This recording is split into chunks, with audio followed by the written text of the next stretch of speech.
Okay, y'all. Welcome to another episode of Gorilla Gospel. We're gonna go ahead and get another one started. I know we're only supposed to do one, but something just happened.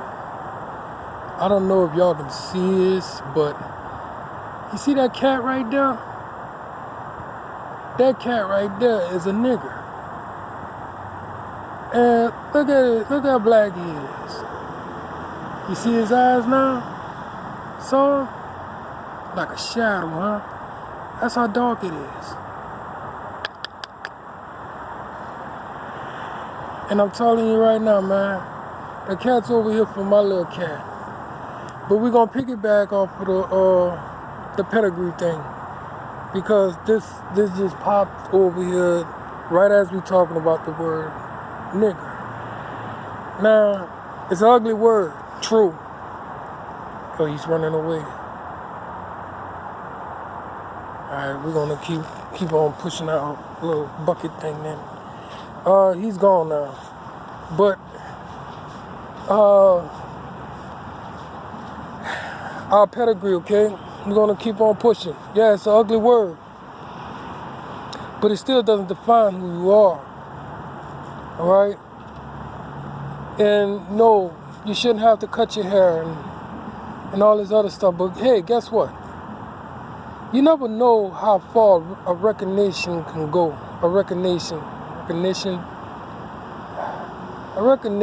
go a long way by you cooperating a little bit. You know, giving the boss something to say, hey, this guy here, he takes orders. Because see, this is what you are in. You are in an army. You are in a war when it comes to finances and life and all that stuff. And you know what I'm saying? When it comes to having a boss, well, that's what they are. They are a boss. And you can't say that they're always trying to boss you around because that's their doggone job. You can't blame a cop for being a cop, always patrolling and pulling you over because that's their doggone job. There's so many rapes or murders and stuff going on that you might not know about. And this man got to do his job. Everybody got a job to do. If I was a drug dealer, I'll be doing my job. If I was a drug addict, I'll be doing my job. If I was a prostitute, I'll be doing my job. But our pedigree is so different when it comes to all this because, you know,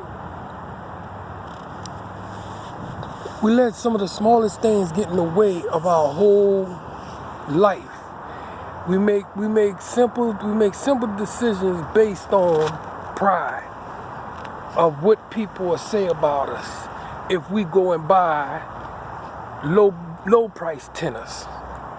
We'll trip on what people will say about us if we do get us a McDonald's job or we do sit down and listen to the teacher. We forget about our pedigree, bruh. Our pedigree is to be leaders, bruh. How are we gonna be leaders if we can't arise over the nonsense that's been brainwashed into us systematically, bruh? Alright, it had all of us caught up in a way. Yeah, it did. Because once we got freed, we felt like, hey man, we supposed to have some kind of respect. We free now. And all we do is get beat up. As soon as we start saying, hey man, you know, I can walk down this sidewalk, I can come in this restaurant, you know, we got beat up for it.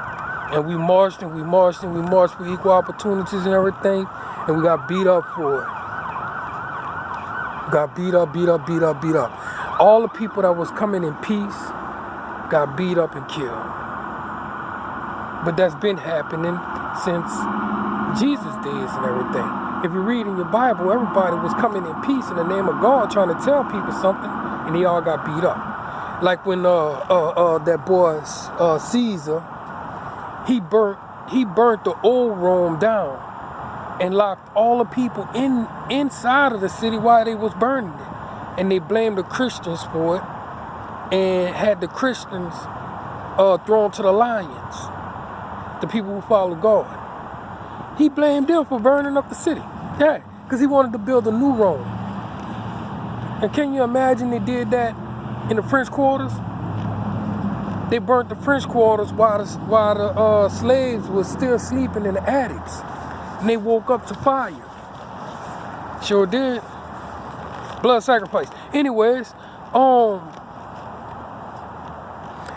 pedigree, bruh, the littlest things takes us out of whack.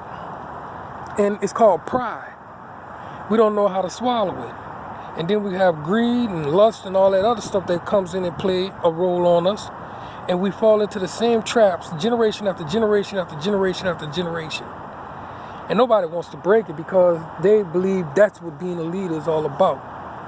I wonder, you know, I was saying this in 2019, where they still have brothers with their butts hanging out in the year 2020. Lord have mercy, we're in the year 2020 now. I mean, it started way back in 86. Probably way before then. They say it came from out of the prisons or whatever. I don't know. I don't care. You know what I'm saying? It was a way of showing prostitution, to showing that you was available. You know, back in the days, you would roll up the cup of your pants that showed you was available. Then way back in the days, you wore a handkerchief, and that showed you was available. You know, without speaking it or holding a billboard. Hey, you know what I mean? I ain't gonna get realistic with it. But anyways, yeah. It started in '86, getting out there gang banging it with the saggy pants and everything. My brother Easy did that. It was a Compton thing, okay? And the brothers, they trended out, just like they trended out with the 6 foes and you heard me, the hydraulics and all this type of stuff. That was a way of life. And it definitely characterized them because that's what gang banging was all about. And it swept the globe. Okay? But you know, there was other gang bangers, you know what I'm saying? Like Al Capone, who wore business suits. And Bugsy Siegel, who opened up the first casino. You know what I'm saying?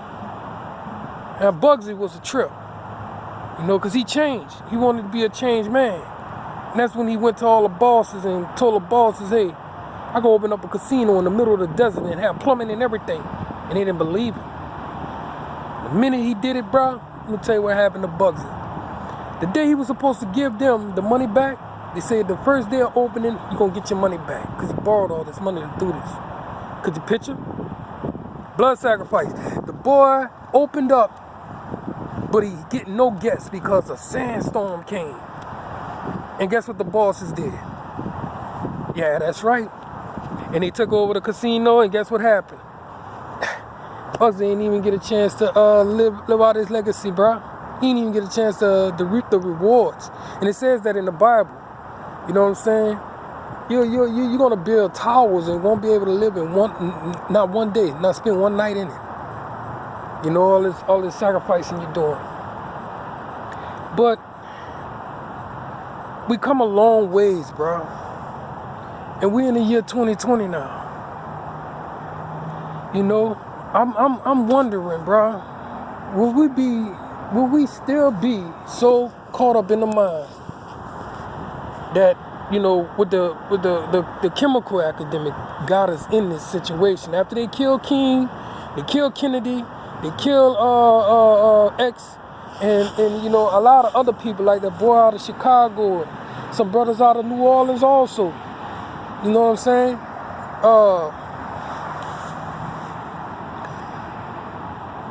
I'm wondering, will we stay trapped in our minds to the fact that they're gonna have outer space slaves? Will they have people chained up to a spaceship like a chain gang, cleaning up space debris? Now let me hit you on this here to let you know what's up with your pedigree here. And before I forget this, let me hit you up on this. They say Jesus was a dark-colored man. You know, it could have been just a couple of shades down, I don't care.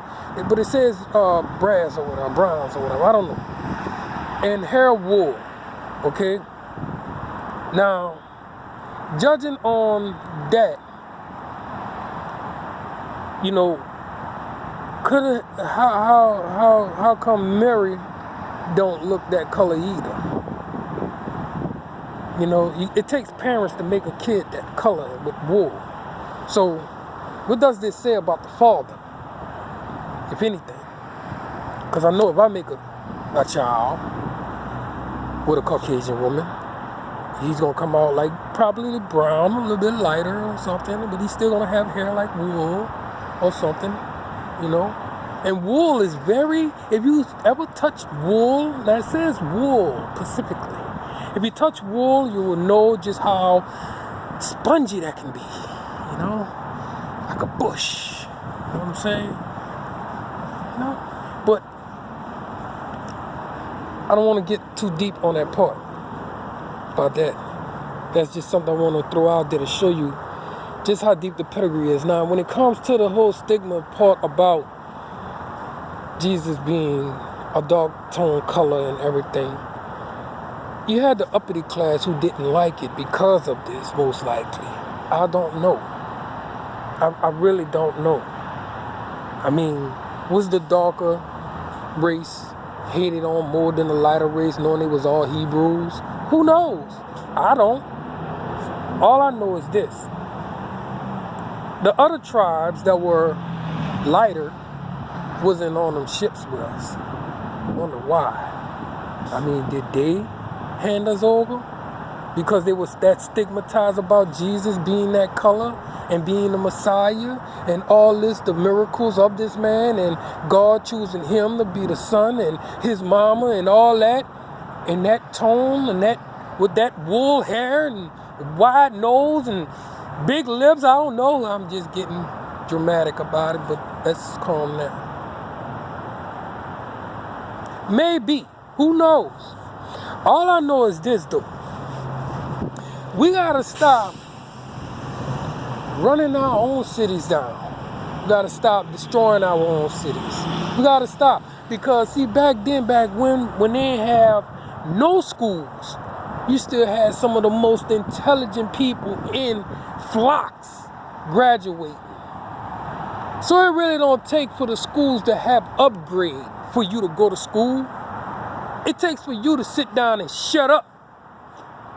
And this is how your city will come up.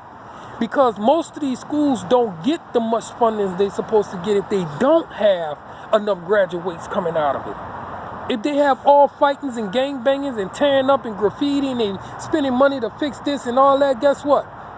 You're going to get the crappy food, you're going to get a crappy teacher, you're going to get crappy, which all teachers try to do their best most of the times, but a lot of them just, oh my God, look. But anyways, your pedigree, bro, the struggle that everybody that went through for us to come to this point right now to say the system is doing this, bro. The system does a lot of things, true, but we in the year 2020 now. And the only thing that's doing this is us. I wonder who was all involved with electing Donald Trump. Maybe it was some people that was trapped. They had something hanging over their heads. Because I know how that feels. I know how it feels to have something hanging over your head and you gotta do something. But I don't know. You know? You really need to open up your eyes. And this is for the younger generation that's going to be after us. All right? None of us is here to be here forever, but our job, our pedigree is to balance and weed out the evil of this world. That's our pedigree. That's what we were called for. We were called to do the work of God to get rid of the evil of this world as much as we can. And we can't do it when the people that's in these places are just about as evil as the people on these streets. The people on these streets are more pure than most of the people in these places. And that's where you get more people that comes out evil on the streets. You know? But since this is to be good, bro. Right? But that's guerrilla gospel, bro. So may the angels say amen. All right? And for our pedigree, you heard me? Let the world say word.